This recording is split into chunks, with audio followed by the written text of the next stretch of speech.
Guys, hello, and welcome back to game week 4 of the Premier League predictions. The table, I guess it might be a little bit too early to say it's taking shape now, but, we are seeing the Cities and the Arsenals and the Liverpools at the top and the Wolves at the bottom. However, guys, we are going to jump straight in. Just before we do our weekly league, as you can see on screen, guys, it was closer this week, Scott, 9-8, but you do have that 5-point lead. I really need to turn it around. I'm just going to throw it over to you. I mean, look, I'm still extending that lead, and I plan to do so in this week's predictions. And obviously, the first game that we start off with is Luton, who take on West Ham. And I think on our watch along that we did Sunday, someone made a comment where they said this is where Luton's season starts. And I have to agree with them, because I think if Luton are going to stay up, it is going to be due to their home form. We've seen in the past with Luton's home form, even when they're in the Championship, it was considerably better in some seasons than it was compared to their away form. I think you go back to the 21-22 season, their home form was actually 1.8 average points per game compared to 1.2 away from home, just for some kind of concept. But this isn't going to be an easy game, because they're coming up against a West Ham team that look to already be making more signings. It looks like they might get an additional striker in. They've signed Kudus, who looks an unreal player as well. And they're using that Declan Rice money very well. And on top of that, look, they've just come off a win. 3-1 win, I should say, against a Brighton. They looked impressive. They've got good attacking prowess. And I do think, even though the crowd are going to be there behind Luton, it's still going to be a little bit too much for them. I'm going to say West Ham 2, Luton 1, but I do think it'll be a close game. I was considering giving Luton a goal, but I haven't. I have gone for a West Ham clean sheet. I've gone 2-0 to the away side. Next up is Sheffield United at home, and they are taking on Everton. And Everton fans have just got to be wondering what they've got to do to put the ball in the back of the net. I think this season, it's 43 attempts in total. And I think it's 16 on target without a goal. Really struggling they are. And for Sheffield United, it's going to be a long season for Sheffield United. It really is. It's going to be arduous. They are going to have a lot of luck along the way and put in some performances. But this game on paper, Everton at home, if you're a Sheffield United fan, this is a must win. This is absolutely huge for them. Agreed. I'm giving both teams a point. I think both teams, a little bit like the Wolves-Everton game, cagey, no one wants to make a mistake. I'm going to go 1-1. It's interesting, actually, because I have replicated your scoreline. I've also gone 1-1 as well. Yeah. I think similarly to you, though, I think both get a goal. I think Everton will break their deadlock. And we've seen already they're bringing in some more power up top, which could help them. And I think Sheffield United, yes, they did lose to Man City, and it's going to be a bit of a hard season. But we saw already that Bramall Lane could really help them out as well. So that's why I went for 1-1. Let's move on to, no surprise, top of the table, Manchester City, who do take on Fulham. And of course, Fulham, they come off the back of a really good result against Arsenal. They played really well. We've seen the creativity that they have in the likes of João Pahina. We've also seen the different types of players they've now got and added, the likes of Adama Traore, who came on as an impact sub and nearly got the winner for them. City, on the other hand, it weren't an easy job against Sheffield United. We have just gave Sheffield United credit, and they didn't make it easy. But we've seen that they've lost Gundogan, who was quite often the man that scored when it mattered most and found those big goals. But they've just kind of gone, right, Rodri, you step into that position now, and he's just doing that as well. I think already he's got himself a couple of goals this season, and they are just a complete Rolls Royce of a team, aren't they? It's going to be interesting to see by the time this come out whether they'll also have at least one new addition to their squad. I don't think it'll really matter either way for the impact of this result. So I am going to back City, no surprise, 2-0 to City.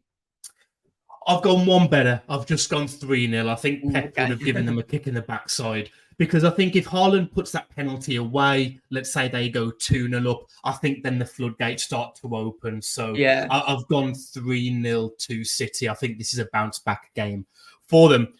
Moving on next to the Battle of the Bees. It is Brentford at home to... I just thought of that off the top of my head. I'm genius. It's Brentford at home to Bournemouth.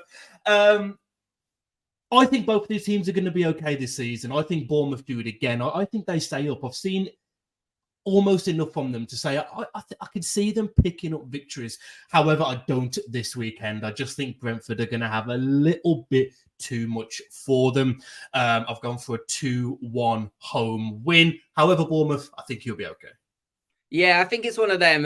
Brentford, everyone was talking about the loss of Ivan Toney, and it's a case of Ivan who, really, isn't it? Where Wizard's stepped up. He's looking like a really good striker as well. And they're looking a real stable team, Brentford are. I've actually also backed Brentford. I've gone for 2-0, but I agree with you. I think Bournemouth will be fine. Let's move on to a battle of the bridge, actually, next, because it is Chelsea who are at home against Nottingham Forest. And I think this could be a really good game on paper. You've got Forest who will probably still be a bit downbeat about the fact that they didn't at least get something against Manchester United after getting that 2-goal lead. But there is some positives to pull from. Awanui, we've already spoke on our live session about his goal-scoring prowess so far, 7 goals he scored in his last 7 Premier League games. Really has come to terms and being the leader for them, really, in terms of getting goals.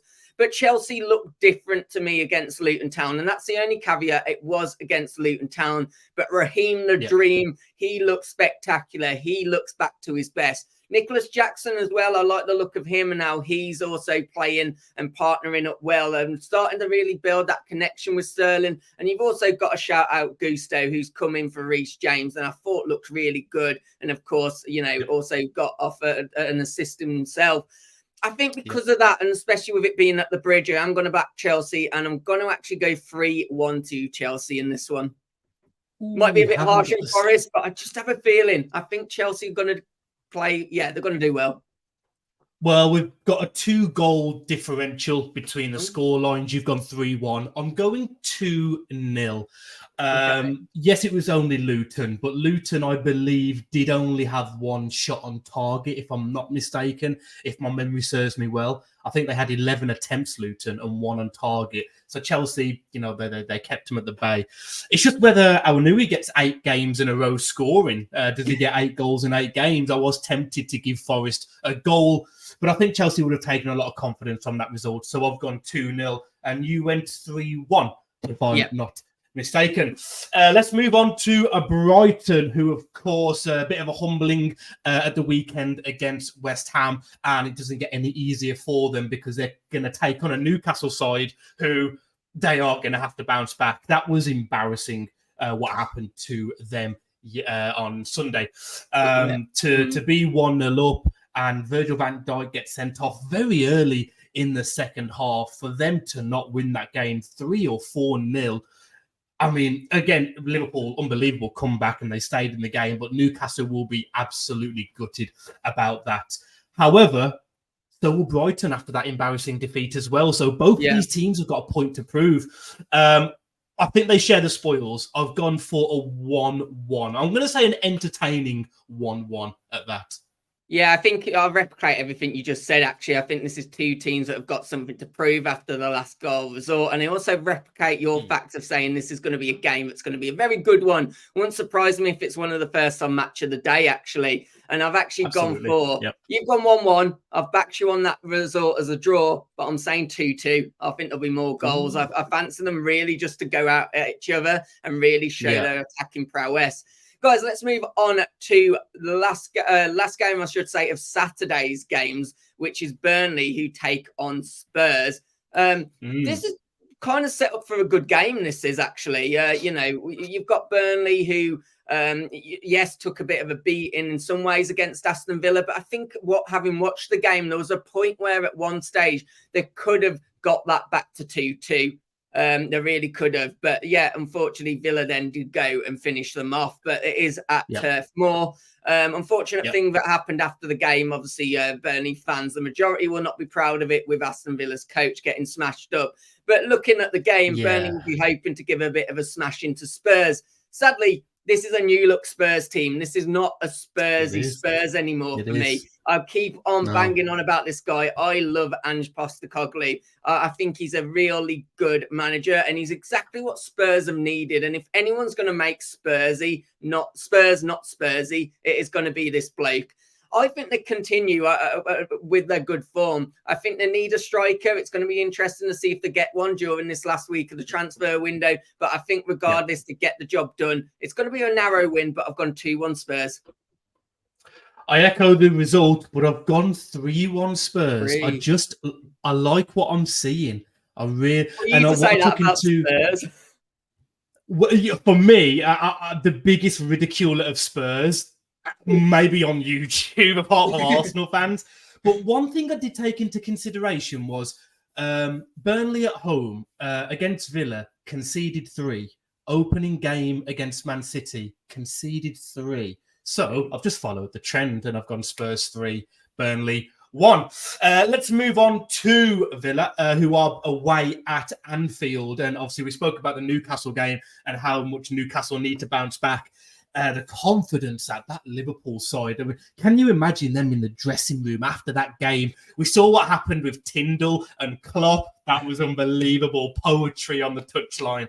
I think Liverpool, although this is a very good Villa team, and it's hard to say as a Wolves fan, I just think Liverpool are going to bounce back in this. I think they're going to win 2-0. However, Villa fans, I will say, if you do get a result at Anfield, it really wouldn't surprise me. That's probably the biggest compliment I can give this Villa team at the moment. But I have gone 2-0 Liverpool.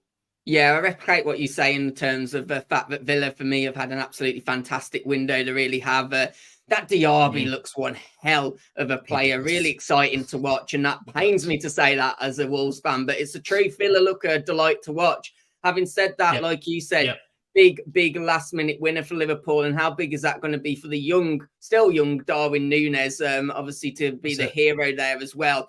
I do think this is going to be a very end-to-end game. I think either team could win it. But with it being at Anfield, I've replicated your result, but I have actually gone for 2-1 to Liverpool.